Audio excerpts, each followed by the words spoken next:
na Uganda. Saba message ene tuke ku bantu banyendo mukungwe bannamasaka ne banna Uganda mwenna. Bukulu Mpuuga defense jali mu kutambuza kati ku nsonga y'ebitaanu agamba akasiimo kaweebwa era akasiimo ako baakawa Sekandi n'awa Rebecca Alitwala Kadaga n'abalala abaawummula. Mathias Mpuuga njakubuuza ebibuuzo ogamba bakuwa akasiimo mu tteeka. Akasiimo ako baakakuwa omaze okuwummula obwa leader of opposition oba wakafuna mwakeewa koyita akasiimo nga wakatambuzaako myezi bwezi. Bwe banga bagaba akasiimo kale mu parliament tukkirize nti bagaba akasiimo. Owekitiibwa Joel Ssennyonyi ali mu parliament. Ebbanga lyatutteko liryo ligenderedde nga ye leader of opposition. Akasiimo ke waakiri twaliwulidde nga bagamba Ssennyonyi aganya akasiimo naye bwe buno obudde bwe tukagabiramu. Mpuuga nja kugambayo ekigambo ekirala kubanga oyinza okulowooza nti abantu tebategeera ku byoli mu kwogera ne byoli mu kukola. Mpuuga oyina likodi nga nzigyeko ey'ebitaanu. Likodi eno ekibiina ekya National Unity Platform kyakusitula ne kikutwala mu parliament. Ky'owakkiririzaamu ne kikuwa obwa komishona n'okkiriza nti babumpadde. Bwe kyatuuka okukyusa n'olemera mu ofiisi. Mu tteeka ki? Nga ggwe munnamateeka kibiina ki ekyakusindika mu parliament okufuuka komishona? Tugeze olunaku lukedde ofuuse president wa Uganda. Tolemere ku buyinza. Tolemere ku buyinza bw'eggwanga Mathias Mpuuga.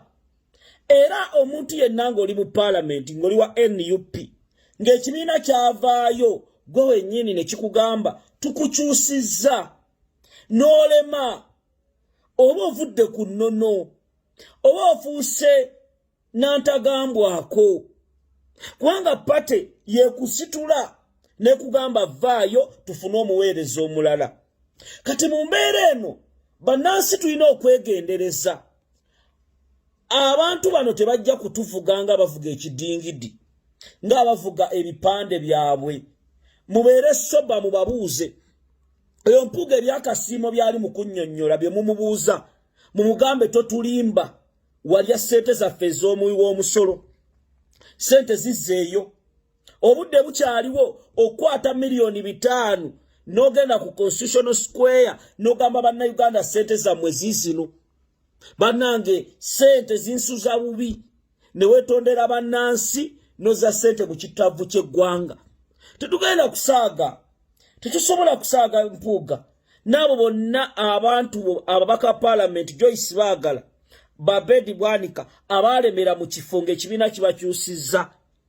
Tubabuuza ekyo kye mwakola mulooza bannayuganda basiru. Olamusizzaako mwenna bannayuganda.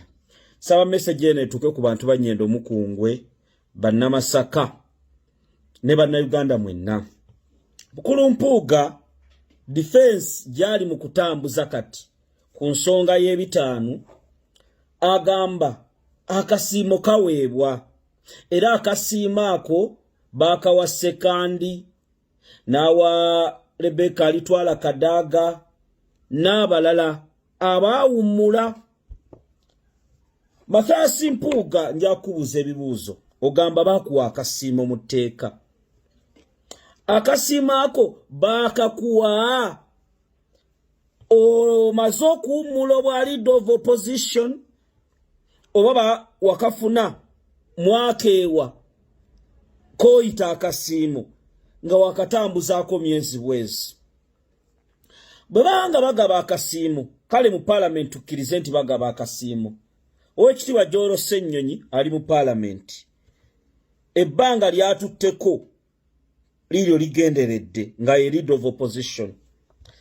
Akasiimo ke waakiri twaliwulidde nga bagamba Ssennyonyi aganya akasiimo naye bwe buno obudde bwe tukagabiramu.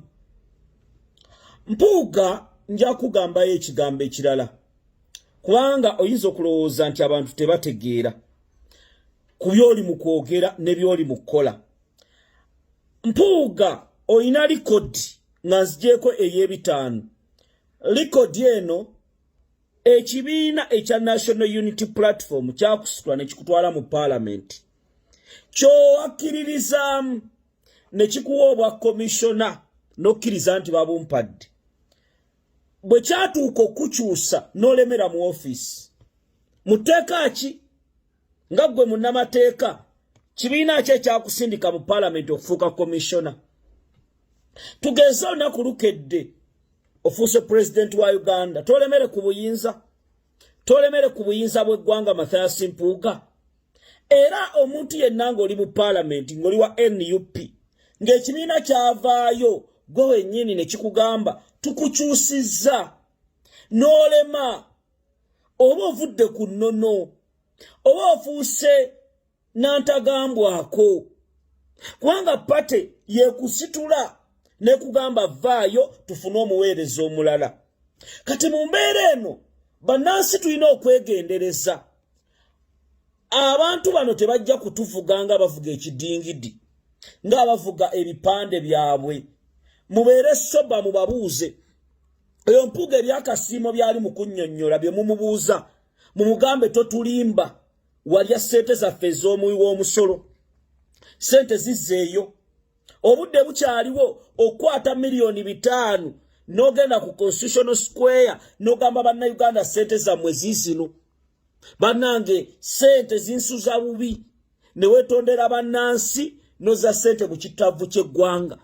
Tetugenda kusaaga. Tetusobola kusaaga Mpuuga. N'abo bonna abantu ababaka Parliament Joyce Baagala, Babedi Bwanika abaalemera mu kifo ng'ekibiina kibakyusizza. Tubabuuza ekyo kye mwakola mulooza bannayuganda basiru. Olamusizzaako mwenna bannayuganda. Saba message eno etuuke ku bantu bannyendo Mukungwe, Bannamasaka ne bannayuganda mwenna.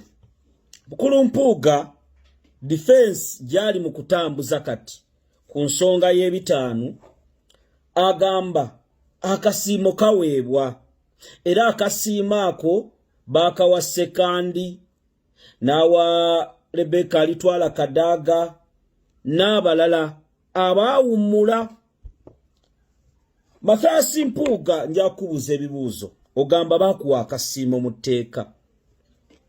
Akasiimo ako baakakuwa omaze okuwummula obwa leader of opposition oba wakafuna mwakeewa kooyita akasiimo nga wakatambuzaako myezi bwezi. Bwe banga bagaba akasiimo kale mu Parliament tukkirize nti bagaba akasiimo. Oweekitiibwa Joel Ssennyonyi ali mu Parliament. Ebbanga lyatutteko liryo ligenderedde nga ye leader of opposition. Akasiimo ke waakiri twaliwulidde nga bagamba Ssennyonyi